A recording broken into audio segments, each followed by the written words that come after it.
إن الحمد لله نحمده ونستعينه ونستغفره ونعوذ بالله من شرور أنفسنا ومن سيئات أعمالنا من يهده الله فلا مضل له ومن يضلله فلا هادي له وأشهد أن لا إله إلا الله وحده لا شريك له وأشهد أن محمدا عبده ورسوله أما بعد فإن خير الحديث كتاب الله وخير الهدي هدي محمد صلى الله عليه وسلم وشر الأمور محدثاتها وكل محدثة بدعة وكل بدعة ضلالة وكل ضلالة في النار.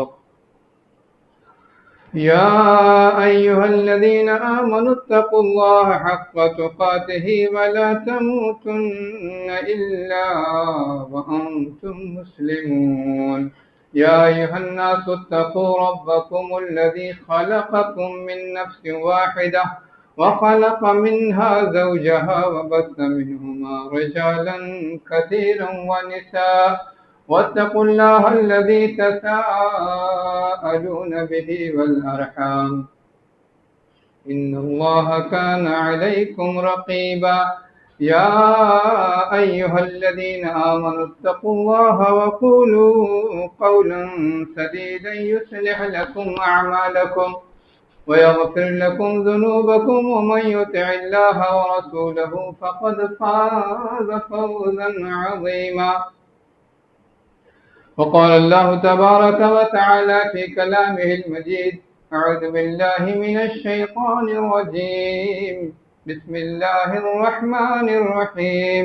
يا أيها الذين آمنوا اجتنبوا كثيرا من الظن إن بعض الظن إثم ولا تجسسوا ولا يغتب بعضكم بعضا أيحب أحدكم أن يأكل لحم أخيه ميتا فكرهتموه واتقوا الله إن الله تواب رحيم.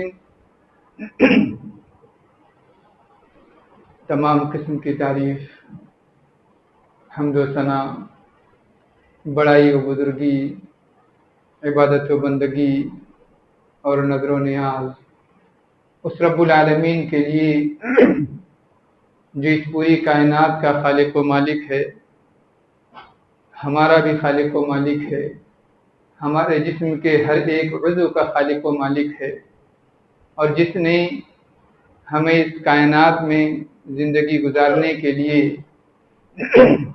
احکامات اور ہدایات دیے ہیں.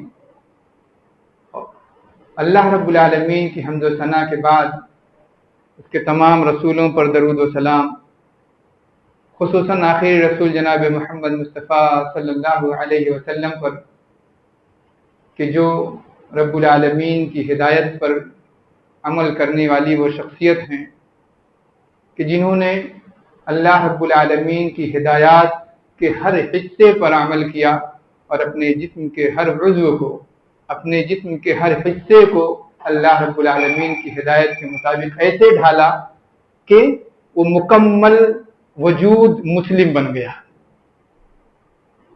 لفظ مسلم، اسلم یسلم اسلام سے اسم فاعل، اس کے معنی ہوتے ہیں اپنے آپ کو مکمل طور پر کسی کے حوالے کر دینا. اور ہم اور آپ اپنے آپ کو مسلم اسی معنی میں کہتے ہیں کہ ہم نے اپنے آپ کو مکمل طور پر اللہ کے حوالے کر دیا. اب اس مکمل میں ہمارے وجود کا ہر حصہ شامل، ہر حصہ شامل. اللہ رب العالمین نے ہمارے ہاتھوں سے متعلق کیا ہدایات دی ہیں، ان سے کون سے عمل کیے جائیں کون سے نہ کیے جائیں، اس پر ہمیں عمل کرنا ضروری. اللہ رب العالمین نے ہماری نگاہوں سے متعلق کیا ہدایات دی ہیں، اس پر عمل کرنا ہمارے لیے ضروری ہے، تب ہم مسلم ہوں گے. ایسے اللہ رب العالمین نے ہمارے جسم کے ایک ٹکڑے سے متعلق، جسے ہم زبان کہتے ہیں، انتہائی چھوٹا سا ٹکڑا زبان، انتہائی نرم و نازک، اگر دانتوں کے بیچ میں تھوڑی سی چپیٹ میں آ جائے تو کافی دیر تک درد ہوتا ہے اور بڑا خطرناک درد ہوتا ہے. اتنا نازک جسم کا حصہ، اتنا چھوٹا حصہ، لیکن اتنا اہم حصہ ہے کہ اللہ رب العالمین نے اس کے لیے خصوصی ہدایات دی، خصوصی ہدایات دی، اور ان ہدایات پر عمل نہ کرنے سے پورے وجود پر اثر پڑتا ہے۔ اسی لیے حدیث میں ہے کہ صبح جب انسان بیدار ہوتا ہے، جاگتا ہے، اٹھتا ہے، تو انسانی جسم کا سارا حصہ زبان کے پاس آتا ہے۔ اب وہ کیسے آتا ہے اللہ جانے، پورا وجود زبان کے پاس آتا ہے اور کہتا ہے اللہ کے بندے ذرا سنبھل کے رہنا، سنبھل کے رہنا، اگر تو درست رہا تو ہم درست رہیں گے، تو بگڑ گیا تو ہم بگڑ جائیں گے۔ اتنا اثر ہے اس زبان کا پورے وجود پر۔ اسی لیے آپ دیکھتے ہوں گے، احساس بھی ہوتا ہوگا کہ اگر ہم کسی سے ایک جملہ ایک لفظ غلط کہہ بیٹھیں تو اس کے اثرات جسم پہ ہوتے ہیں، غصہ آنا شروع ہو جاتا ہے، تاؤ آنا شروع ہو جاتا ہے، پھر بھڑنت ہو جاتی۔ زبان نے تو ایک لفظ کہا تھا، نتیجہ پورے جسم کو بھگتنا پڑتا، پورے جسم کو بھگتنا پڑتا۔ انہی خرابیوں میں سے ایک خرابی جو بالکل عام ہے ہمارے یہاں، عام اور انتہائی خطرناک، انتہائی تکلیف دہ ہے، اللہ کے رب العالمین کے ہاں عذاب تک پہنچانے والی کیفیت، لیکن انسانی مزاج، انسانی سماج نے اس عذاب کو دھیان میں نہ رکھتے ہوئے، سائڈ ہٹاتے ہوئے اپنی زبان کا استعمال اس کے لیے چھوڑ رکھا ہے، اسے ہم غیبت کہتے ہیں۔ اللہ رب العالمین نے سورہ حجرات میں ڈھیر سارے سماجی مسائل کا ذکر کیا، اس سورت کو خاص طور پر پڑھیے۔ کون سے سماجی مسائل کا اللہ رب العالمین نے ذکر کیا ہے؟ یقیناً اس سورت کے ان ہدایات کے مطابق اگر ہم عمل کرنے لگ جائیں، سورہ حجرات سماجی مسائل کا تذکرہ خصوصی طور پر، تو سماج اتنا عمدہ ہو جائے کہ لوگ جیسے اپنے بھائی سے محبت کرتے ہیں اتنی محبت کرنے لگ جائیں گے دوسرے سے۔ اب آپ کہیں گے اب تو بھائیوں میں بھی نہیں رہا، یہ اس کی وجہ ہے کہ ہم نے اپنے آپ کو خراب کر دیا۔ خیر، اللہ رب العالمین نے اس صورت میں اپنے بندوں کو حکم دیتے ہوئے فرمایا وَلَا يَغْتَبْ بَعْضُكُمْ بَعْضًا، تم میں سے کوئی کسی کی غیبت نہ کرے۔ غیبت کہتے کسے ہیں؟ پہلے یہ جان لیں تب حقیقت معلوم ہوگی کہ غیبت کہتے ہیں۔ اللہ کے رسول صلی اللہ علیہ وسلم سے صحابہ کرام نے پوچھا، ابو ہریرہ رضی اللہ تعالیٰ عنہ راوی، مسلم شریف کی روایت، صحابہ نے پوچھا، اے اللہ کے صحابہ سے محمد رسول اللہ صلی اللہ علیہ وسلم نے پوچھا اتدرون ما الغیبہ، لوگوں معلوم ہے غیبت کسے کہتے ہیں؟ غیبت کسے کہتے معلوم ہے؟ تو لوگوں کا جو مزاج تھا اس مزاج میں بھی ہمارے یہاں خرابی۔ صحابہ کرام کا مزاج دیکھیے، انہوں نے کہا اللہ و رسولہ اعلم، اللہ اور اس کے رسول زیادہ بہتر جانتے ہیں۔ مسئلہ پوچھا گیا، دینی مسئلہ پوچھا گیا، کسی نے زبان نہیں ہلائی۔ ہمارے ہاں مولویوں کی ٹیم بیٹھی رہے اور سامعین بیٹھے رہے، سوال پوچھا جائے سامنے پہلے بول بیٹھتا ہے۔ معلوم ہے نا، مجھے بہت مطالعہ ہے میرا۔ یہ ادب کے خلاف، ادب کے خلاف یہ صحابہ کرام کا عمل بتا رہا ہے۔ کیا کہا؟ اللہ اور اس کے رسول زیادہ بہتر جانتے ہیں۔ بڑے بیٹھے میں ان سے پوچھو نا، وہ زیادہ بہتر جانتے ہیں۔ مسجد کا معاملہ ہے نا، متولی بیٹھا، پوچھو نا ان سے۔ تو جو ذمہ دار ہے اس کی طرف بات بڑھا دینی چاہیے، مگر ہمارے یہاں یہ مزاج نہیں۔ مسجد کے بارے میں پوچھ لیا، عام آدمی شروع ہو جائے گا، اور کیا کیا شروع ہو جائے گا، کیا کیا بولے گا، اس کو خود کو خبر نہیں کہ میں نے سچ کہا یا میں نے اس میں اپنی طرف سے بہت ساری باتیں ملا دی۔ ایک مزاج بنا ہوا ہے، یہی مزاج ہٹانے کی ضرورت ہے ہر معاملے میں۔ ذمہ دار تک بات پہنچا دیجیے، جو آدمی جس عمل کا ذمہ دار ہے وہاں تک اس کی بات پہنچا دی۔ اللہ کے رسول صلی اللہ علیہ وسلم نے پوچھا غیبت کسے کہتے ہیں؟ صحابہ کرام نے کہا اللہ اور اس کے رسول زیادہ بہتر جانتے ہیں، ہمیں کیا معلوم۔ آپ صلی اللہ علیہ وسلم نے فرمایا ذکرک اخاک بما یکرہ، تمہارا اپنے بھائی کو اس طرح سے یاد کرنا جسے وہ ناپسند کرتا ہو، جسے وہ ناپسند کرتا ہو اس طریقے سے اپنے بھائی کو یاد کرنا۔ اب بھائی کون ہے؟ قرآن مجید نے بتا دیا انما المؤمنون اخوہ، سارے مومن بھائی۔ کسی کا تذکرہ، کسی مومن کا تذکرہ اس ڈھنگ سے نہیں کر سکتے جو اسے ناپسند ہو، چاہے وہ اس کے اندر حقیقتاً ہو، حقیقتاً اس کے اندر ہو۔ ارے وہ چلتا ہے ذرا ٹیڑھا چلتا ہے، لنگڑا کے چلتا، فرض کیجیے حقیقت، لیکن یہ بھی نہیں بیان کر سکتے اگر وہ پسند نہیں کرتا، کیونکہ آگے اللہ کے رسول صلی اللہ علیہ وسلم نے فرمایا قیل